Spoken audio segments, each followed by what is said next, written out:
Here you can see the recordings from a control subject. And a very good way to check the quality is to superimpose. And down here, the beginning of the signal, you'll see another signal, but that is really not disturbing the peak where the measurements are made, so this one is accepted. Here is another recording that looks very nice. When you look at the signals here, you can see, for example, at this occasion, right here, how another signal is superimposed. And the jitter is 19.7, and if we remove this, because this has another amplitude, it goes to 19.8. This is a way to clean the signal, and now they are all very nice. And here you see one that is little delayed, and we cannot see the reason, so this one is included without problems.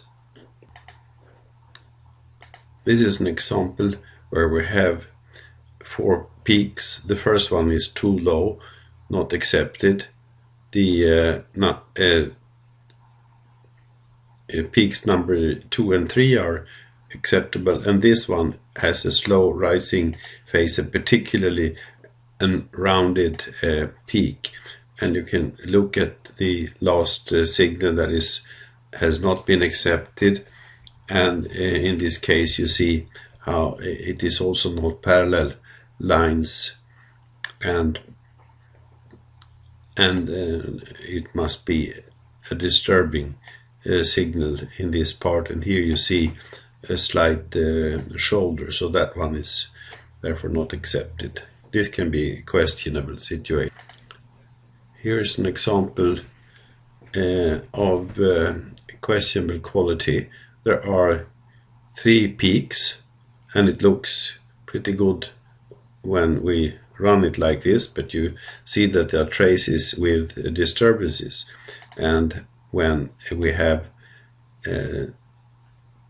looked at the signal in detail, you can see how, first of all, the triggering one is very sharp and is superimposable, very constant in amplitude and in shape. And the others, number 1 and number 2, are in principle all of them are parallel, and the disturbing signals have not influenced the shape of the signals, so these are accepted. Here is a recording with a rounded peak, but it is not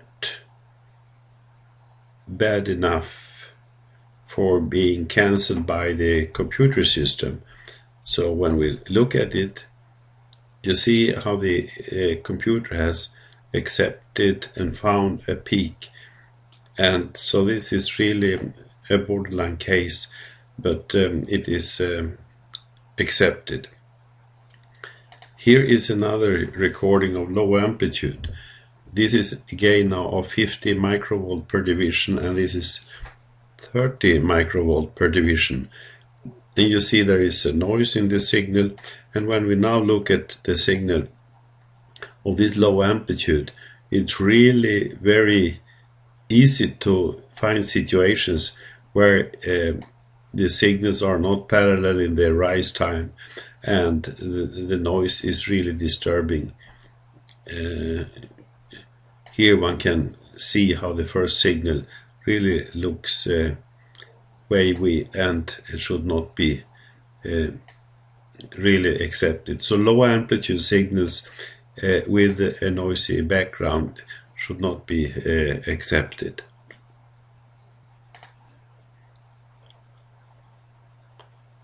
This recording is very educational. You can see 1, 2, 3 peaks here, but this one contains 2 small peaks, and that is also seen in the dot plot here, that we have two lines, and when we superimpose we can see how the